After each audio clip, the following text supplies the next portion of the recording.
ഹരേ കൃഷ്ണ. ഇനി നമുക്ക് 15, 16, 17 ഈ 3 ശ്ലോകങ്ങൾ ഒന്നിച്ച് നമുക്ക് ഒന്ന് നോക്കാം. കാരണം നമ്മൾ മുൻപ് 1-2 ശ്ലോകങ്ങളിൽ വ്യാസഭഗവാൻ ആ പൂതന, ഭഗവാനെ കാണാൻ വന്ന പൂതന എത്രമാത്രം അണിഞ്ഞൊരുങ്ങി, എത്രമാത്രം സുന്ദരീ രൂപത്തെ ധരിച്ചുകൊണ്ടാണ് വന്നത് എന്ന് പറഞ്ഞിരുന്നു. സൗന്ദര്യോത്തരതോപി സുന്ദരതരമായിട്ടുള്ള, സൗന്ദര്യത്തിന് മറ്റൊരു പേരുണ്ടെങ്കിൽ, അല്ലെങ്കിൽ അതൊരു രൂപം പൂണ്ടു വന്നാൽ അത് ഭഗവാനായിരിക്കും. അതിനെ ഉപമിക്കാൻ മറ്റൊന്നില്ലാത്ത വിധത്തിൽ സുന്ദരനായിട്ടുള്ള ആ സുന്ദര രൂപത്തെ ദർശിക്കാൻ വന്ന പൂതനയുടെ സൗന്ദര്യത്തെ വ്യാസഭഗവാൻ വർണ്ണിച്ചിരുന്നു. ഇനിയുള്ള 3 ശ്ലോകങ്ങളിൽ താൻ ഏതൊരു കാപട്യത്തെ അവലംബിച്ചുകൊണ്ടാണോ ആ കപട മനുഷ്യ ബാലനെ കാണാൻ വന്നത്, ആ കാപട്യത്തെ, ആ കപട സുന്ദര രൂപം, ആ കപട ബാലൻ, ആ കപട ഗോപാലൻ പൂതനയുടെ ആ ഒരു കപടഭാവത്തെ വലിച്ചെറിഞ്ഞുകൊണ്ട്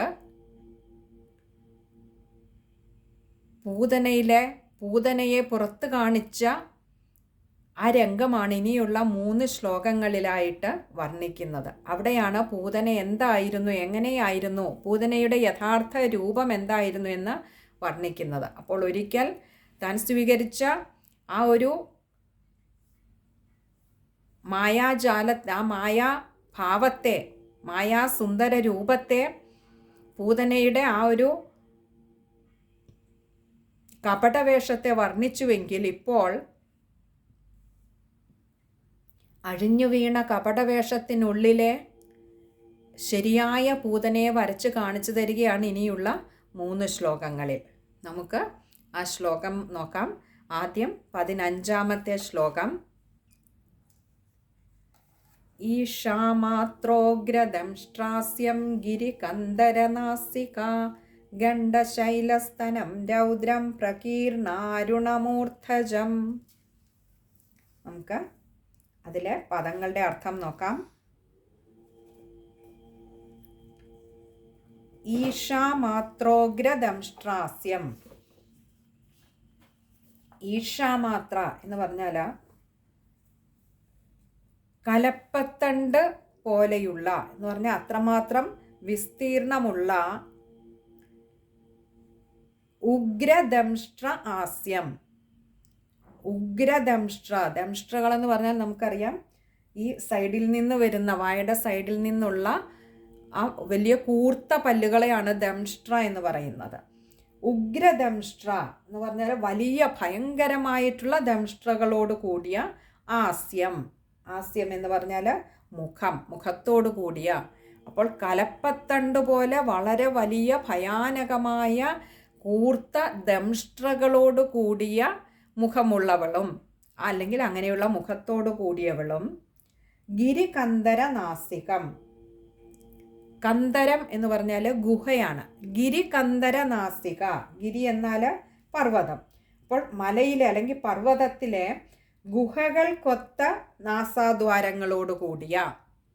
അപ്പോൾ ആലോചിച്ച് നോക്കി, എത്ര ഭയങ്കരമായ രൂപമാണ് ഈ പൂതനയുടേതെന്ന്. കഴിഞ്ഞില്ല, ഗണ്ഡശൈലസ്തനം.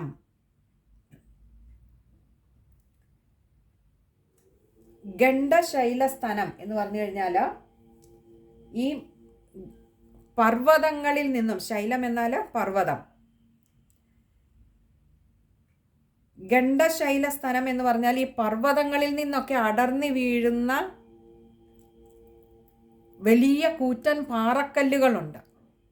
നമ്മളിപ്പോൾ ഈ ഉരുൾപൊട്ടലൊക്കെ നടക്കുന്ന വേളകളിൽ നമ്മൾ കണ്ടിട്ടുണ്ടല്ലേ, വലിയ ഉരുളൻ പാറക്കല്ലുകൾ അങ്ങനെ പർവ്വതങ്ങളിൽ നിന്നും അടർന്നു വീഴുന്നത്. ഇവിടെ അങ്ങനെയുള്ള ആ വലിയ പാറക്കല്ലുകൾക്ക് തുല്യമായ, അല്ലെങ്കിൽ അതുപോലെയുള്ള സ്ഥലങ്ങളും, രൗദ്രം എന്ന് പറഞ്ഞാൽ ഭയങ്കരമായിട്ടുള്ള, പ്രകീർണാരുണമൂർധജം പ്രകീർണം എന്ന് പറഞ്ഞാൽ ഇങ്ങനെ ഒരു ചെമ്പിച്ച ഒരു ക്ഷമിക്കണം, ഇങ്ങനെ വെതറിക്കിടക്കുന്നത്, അഴിഞ്ഞു വാരി കിടക്കുന്ന. അരുണം എന്ന് പറഞ്ഞാൽ ചുമപ്പ്. ഇവിടെ ഒരു തരം ചെമ്പിച്ച ഇങ്ങനെ വാരി അഴിഞ്ഞു കിടക്കുന്ന മൂർധജം. മൂർധജം എന്ന് പറഞ്ഞാൽ തലമുടി, തലമുടിയോട് കൂടിയവളും. അപ്പോൾ ആ പൂതനയുടെ ശരീരത്തെ വർണ്ണിക്കുകയാണ്. ഇവിടെ പതിച്ചു കിടക്കുന്ന പൂതനയ്ക്ക് എന്തായിരുന്നു രൂപം എന്ന് ചോദിച്ചാൽ, പർവ്വതത്തിൻ്റെ, വലിയ പർവ്വതത്തിൻ്റെ ഗുഹകൾക്കൊത്ത നാസാദ്വാരത്തോടു കൂടിയവളും കലപ്പത്തണ്ടിന് തുല്യമായ വലിയ ഭയങ്കരമായ ദംഷ്ട്രകളോടുകൂടിയ മുഖമുള്ളവളും. ആ രാക്ഷസീഭാവത്തെ ശരിക്ക് കാണിച്ചു തരികയാണ് ആ ഒരൊറ്റ പദത്തിലൂടെ തന്നെ വ്യാസഭഗവാൻ. ഈഷാമാത്രോഗ്രദംഷ്ട്രാസ്യം. പിന്നെയോ വലിയ കൂറ്റൻ പർവ്വതങ്ങളിൽ നിന്നുമൊക്കെ ഉരുണ്ടു താഴേക്ക് പതിക്കുന്ന വലിയ പാറക്കല്ലുകൾ പോലെയുള്ള സ്ഥലങ്ങളോട് കൂടിയവളും, അതുപോലെ അഴിച്ചുവാരി ഇട്ടിരിക്കുന്ന ചെമ്പിച്ച, ഇവിടെ അരുണം എന്നുദ്ദേശിച്ചിരിക്കുന്ന ചുമപ്പ് എന്നതിനേക്കാളേറെ ഒരുതരം ചെമ്പിച്ച നിറത്തോടു കൂടിയ തലമുടിയോട് കൂടിയവളും. കഴിഞ്ഞില്ല വർണ്ണന. നമുക്ക് അടുത്ത ശ്ലോകത്തിലേക്ക് കടക്കാം.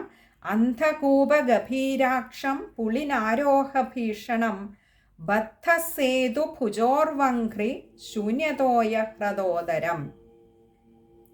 പറയുകയാണ് അന്ധകൂപ ഗഭീരാക്ഷം. അന്ധം എന്ന് പറഞ്ഞാൽ ഇരുളടഞ്ഞത്. കൂപം നമുക്കറിയാം, കിണർ, പൊട്ടക്കിണർ. അന്ധകൂപം ഇരുളടഞ്ഞ പൊട്ടക്കിണർ പോലെയുള്ള, അല്പം കൂടി പ്രകാശം കടക്കാത്ത, വളരെ പ്രകാശമാനമല്ലാത്ത ഇരുളടഞ്ഞ പൊട്ടക്കിണർ പോലെയുള്ള ഗഭീരാക്ഷം എന്ന് പറഞ്ഞാൽ കണ്ണുകൾ, വളരെ ചേതനയില്ലാത്ത ആഴമുള്ള കണ്ണുകൾ. ആ ആഴങ്ങൾക്കാകട്ടെ ചേതനയില്ലാത്ത വലിയ കുഴി പോലെയുള്ള കണ്ണുകൾ. പിന്നെയോ പുളിനാരോഹ ഭീഷണം. പുളിനം എന്ന് പറഞ്ഞാൽ മണൽത്തിട്ടയാണ്. പുളിനാരോഹ ഭീഷണം, മണൽത്തിട്ട പോലെയുള്ള ഉയർന്ന ഭയങ്കരമായിട്ടുള്ള അരക്കെട്ട്. പൊതുവേ നമ്മൾ ഭഗവാന്റെയൊക്കെ ആണെങ്കിലും നമ്മൾ സൗന്ദര്യത്തെ വർണ്ണിക്കുമ്പോൾ ഒതുങ്ങിയ അരക്കെട്ട് എന്ന് പറയാറുണ്ട്.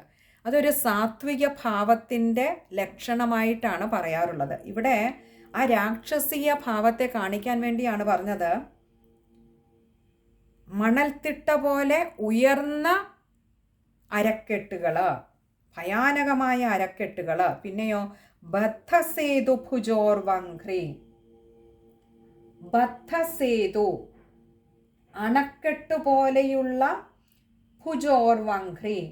ഭുജം എന്നാൽ കൈകൾ, ഉർവി എന്നാൽ തുടകൾ, ഉരുക്കൾ, തുടകൾ.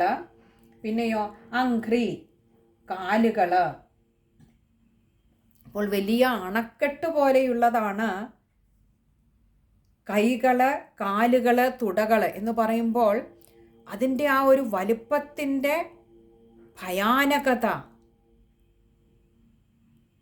എത്രമാത്രമാണ് എന്ന് നമുക്ക് ഊഹിക്കാൻ പോലും കഴിയുകയില്ല. പിന്നെയോ ശൂന്യതോയ ഹ്രദോദരം. ശൂന്യതോയ, വെള്ളം, തോയം എന്നാൽ വെള്ളം, ശൂന്യതോയ വെള്ളം വറ്റിയ, ഹൃദോദരം ജലാശയം പോലെയുള്ള, ഉദരം എന്നാൽ വയറ്. അപ്പോൾ വെള്ളം വറ്റിയ ജലാശയം പോലെയുള്ള വയറ് എന്ന് പറഞ്ഞാൽ, ഇവിടെ വെള്ളം വറ്റിയ ജലാശയം എന്ന് പറയുമ്പോൾ നമുക്കറിയാം അതിൻ്റെ താഴെ മണ്ണും മണലും ഒക്കെ ആവും ഉണ്ടാവുക അല്ലേ. അതായത് അതിനൊരു പരുപരുത്ത സ്വഭാവമായിരിക്കും, ഒരു ഭാവമായിരിക്കും അതിനുള്ളത്. ഇവിടെ ഈ പൂതനയുടെ വയറിനും ഒട്ടിയതാണെങ്കിൽ പോലും അതിനൊരു വല്ലാത്ത പരുപരുപ്പ് അല്ലെങ്കിൽ മാർദ്ദവമില്ലായ്മ കാണപ്പെട്ടു. നമുക്കറിയാം, ഒരു അമ്മയുടെ ഉദരം എത്ര ഒട്ടിയാലും അതിനൊരു മാർദ്ദവമുണ്ടാവും. ഇവിടെ മാതൃവേഷം ധരിച്ച് ആ പൊന്നുണ്ണിക്കണ്ണന് പാല് കൊടുക്കാൻ വന്ന പൂതനയെന്ന അസുര സ്ത്രീയുടെ വയർ ഒട്ടിക്കിടന്നതാണെങ്കിൽ പോലും അതിന് ആ മാർദ്ദവം തീരെ ഇല്ലായിരുന്നു, അഥവാ ഒരു പരുപരുപ്പ് അനുഭവപ്പെട്ടിരുന്നു. പിന്നെയോ അതും കൊണ്ട് നിർത്തിയില്ല. ശൂന്യതോയ ഹൃദോദരം. പിന്നെയോ ഇനി അടുത്ത ശ്ലോകം 17. സന്തത്രസുസ്മ തദ്വീക്ഷ്യ ഗോപാഗോപ്യ കളേബരം പൂർവം തു തന്നിസ്വനിത ഭിന്നഹൃത്കർണമസ്തകാഹ. പിന്നെയും പറയുകയാണ്, സന്തത്രസുഹു ഭയന്നു വിറച്ചു. എങ്ങനെ? തദ്വീക്ഷ്യ. തത് വീക്ഷ്യ. തത് എന്നാൽ അങ്ങനെയുള്ള ആ ഒരു പൂതനയെ, വീക്ഷ്യ എന്നാൽ കണ്ടിട്ട്, അങ്ങനെ കണ്ടിട്ട് ഗോപ്യ ഗോപന്മാരും, ഗോപ്യ എന്നാൽ ഗോപസ്ത്രീകളും, കളേബരം എന്ന് പറഞ്ഞാൽ ആ ശരീരത്തെ, അതായത് ഇങ്ങനെ ഭയാനകമായിട്ടുള്ള ഭീകരമായിട്ടുള്ള ശരീരത്തെ കണ്ടിട്ട് ആ ഗോപന്മാരും ഗോപിമാരും ഒക്കെ ഭയന്നു വിറച്ചു. എങ്ങനെ? പൂർവം എന്ന് പറഞ്ഞാൽ മുൻപ്. പൂർവം എന്ന് പറഞ്ഞാൽ അതിന് മുൻപ് അവർ കണ്ടുല്ലോ, അതിന് മുൻപുള്ള ഒരു പൂതനയെ. അപ്പോൾ പറയാം പൂർവം തു, മുൻപ്. തു എന്നാൽ ആകട്ടെ, മുൻപ്. തന്നിസ്വനിത ഭിന്നഹൃത്കർണമസ്തകാഹ. തന്നിസ്വനിത, അവളുടെ, നിസ്വനിത എന്നാൽ ആ ഒരു നിലവിളി കേട്ട്, ഭിന്ന എന്ന് പറഞ്ഞാൽ ഭേദിച്ച,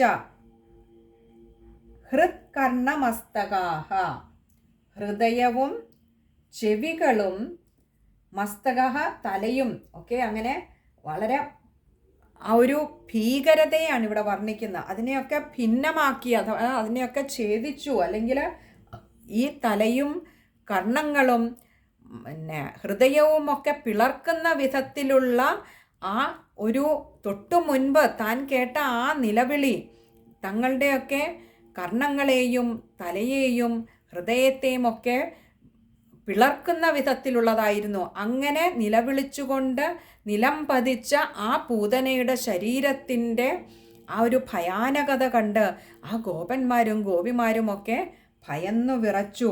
ആ ശരീരത്തിൻ്റെ ഒരു രാക്ഷസീയ ഭാവമാണ് അംഗോപാംഗം ഇവിടെ വ്യാസഭഗവാന് വർണ്ണിച്ചിരിക്കുന്നത്. അത് ദംഷ്ട്രകൾ തൊട്ട്, ഭയാനകമായ ദംഷ്ട്രകൾ, അതേപോലെ തന്നെ ആ നാസാദ്വാരങ്ങളൊക്കെ നമുക്കറിയാം വളരെ ചെറുതാണ് നമ്മുടെയൊക്കെ, അല്ലേ? പക്ഷെ ഇവിടെ പറഞ്ഞിരിക്കുന്നു ഒരു പർവ്വതത്തിലെ ഗുഹ പോലെ വലുപ്പമേറിയതായിരുന്നു നാസാദ്വാരങ്ങൾ. അതുപോലെ തന്നെ സ്തനങ്ങളുടെ വലുപ്പവുമൊക്കെ വലിയ മലകളിൽ നിന്നും പൊട്ടി അടർന്നു വീണ പാറക്കഷ്ണങ്ങൾ പോലെ വളരെ ഭീകരമായിട്ടുള്ള ഒരു രൂപമായിരുന്നു. രൗദ്രം, വളരെ ഭയാനകമായിരുന്നു.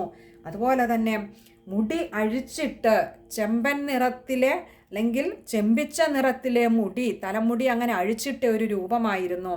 പൊതുവേ നമ്മുടെ പ്രായമായ മുത്തച്ഛനും മുത്തശ്ശിയൊക്കെ പറഞ്ഞു തരാറുണ്ട്, ഈ മുടി അഴിച്ചിടുക എന്ന് പറയുന്നത് അതൊരു നല്ല സംസ്കാരമല്ല.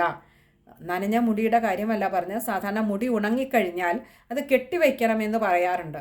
പണ്ടൊക്കെ ആണെങ്കിലും സ്ത്രീകൾ നനഞ്ഞ കുളി കഴിഞ്ഞ് വന്നിട്ടാണെങ്കിൽ പോലും തലയൊന്ന് തുവർത്തി ഉണക്കിയിട്ട് ഒരു കുളിപ്പിന്നലോ എന്തെങ്കിലും പിന്നെ ഒന്ന് കെട്ടിവെക്കുമായിരുന്നു. നല്ലപോലെ വല്ലാതെ മുറുക്കി അല്ലെങ്കിൽ പോലും അത് അഴിച്ചിടരുത് എന്ന് പറയാറുണ്ട്. അതൊരു മോശം വശമായിട്ടാണ് പറയാറുള്ളത്. ഇവിടെ പൂതനയെക്കുറിച്ച് അതുകൊണ്ട് അത് എടുത്തു പറഞ്ഞു.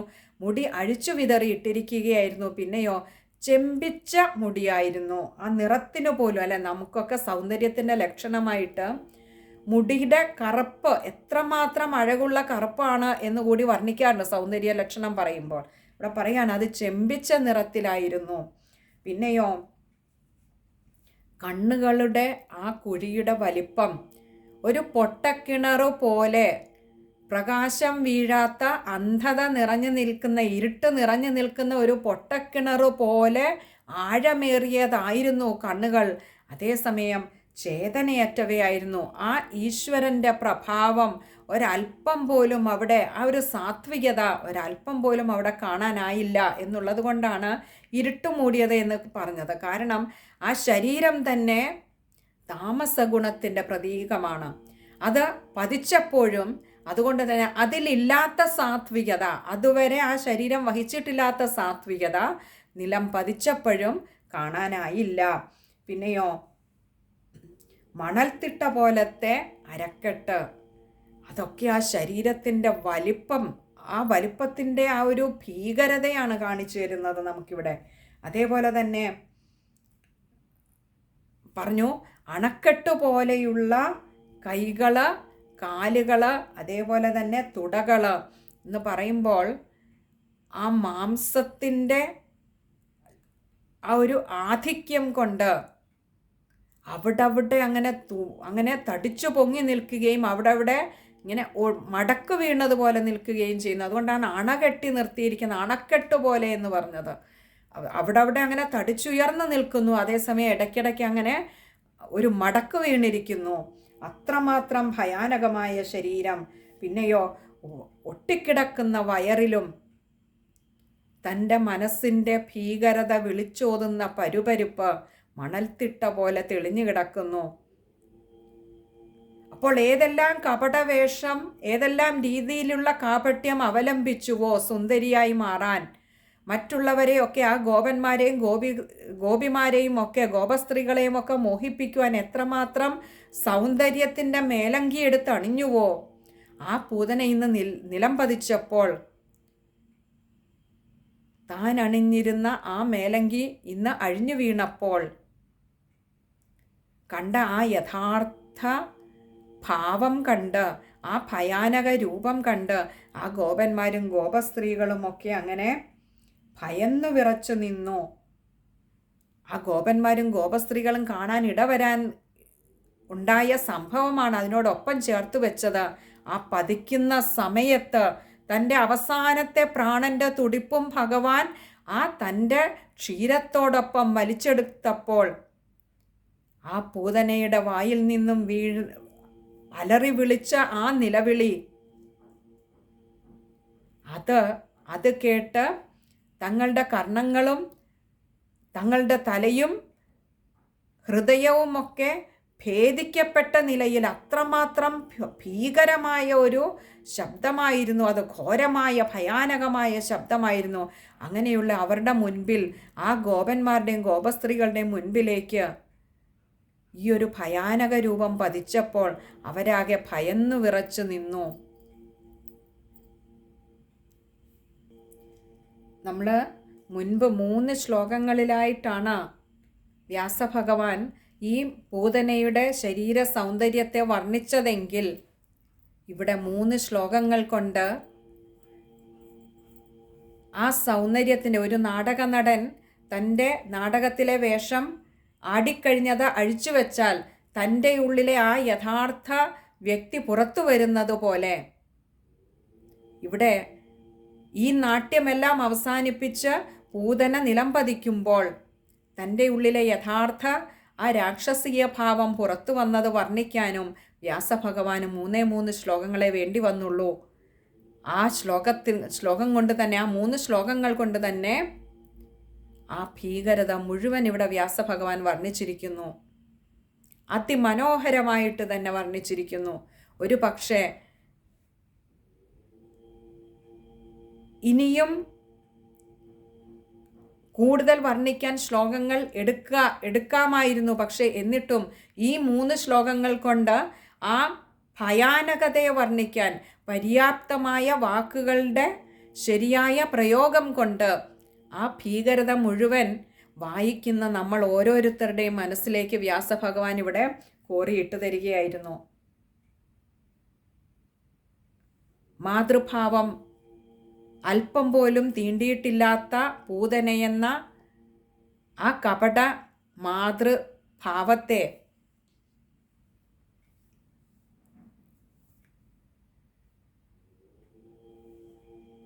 മാതൃഭാവത്തിൻ്റെ വാത്സല്യം, മാധുര്യം എത്രമാത്രം ഉണ്ടെന്ന് നമ്മുടെയൊക്കെ സങ്കല്പങ്ങളിൽ നമ്മൾ നിറച്ചു വെച്ചിരിക്കുന്നു. അത് അല്പം പോലും ഇല്ല എന്ന് പറയുന്നത് കൊണ്ട് തന്നെ, അതുകൊണ്ടാണ് ഒട്ടിയ വയറിൻ്റെ പരുപരുപ്പിനെ ഇവിടെ കാണിച്ചു തന്നത്.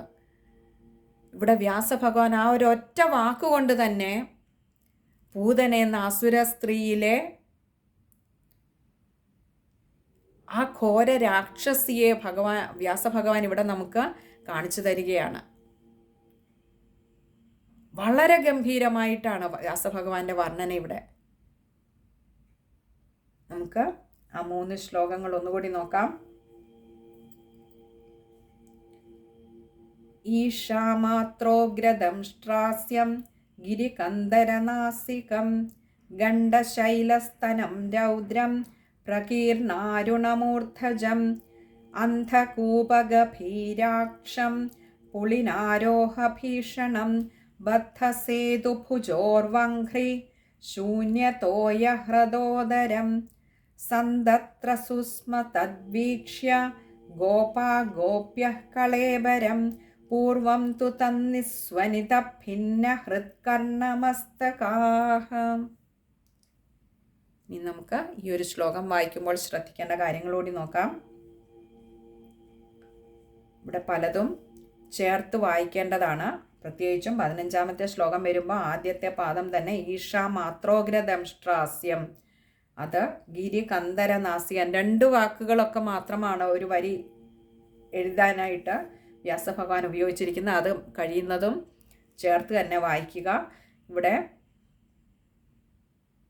ഈശാ മാത്രോഗ്രദംഷ്ട്രാസ്യം, ആസ്യമാണ്, അത് അകാരം നീട്ടിയെടുക്കുക. അടുത്തത് പ്രകീർണാരുണമൂർധജം, അതുമൊക്കെ ചേർത്ത് തന്നെ എടുക്കുക.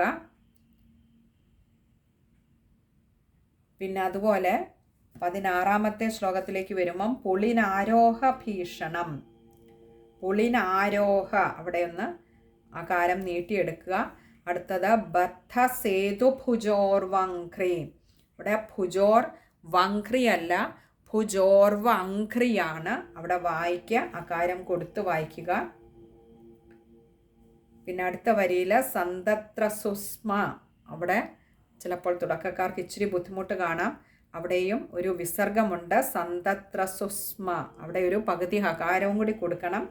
അടുത്തത് ഗോപ്യ, 17ാമത്തെ ശ്ലോകമാണ് പറയുന്നത്, ഗോപ്യ, അവിടെയും. പിന്നെ അടുത്തതിൽ ആ 17ാമത്തെ ശ്ലോകത്തിൻ്റെ 2ാമത്തെ പാദത്തിൽ തന്നിസ്വനിത ഭിന്ന ഹൃത്കർണമസ്തകാഃ, അതത്രയും ചേർത്ത് തന്നെ വായിക്കേണ്ടതാണ്. അവിടെയും വിസർഗവുമുണ്ട്, ദീർഘവുമുണ്ട്, മസ്തകാഃ, അവിടെയും ഒന്ന് ശ്രദ്ധിച്ചു വായിക്കുക. ഇത്രയും കാര്യങ്ങളാണ് ഈ ഒരു ശ്ലോകത്തിൽ ശ്രദ്ധിക്കാനായിട്ടുള്ളത്. ഹരേ കൃഷ്ണ.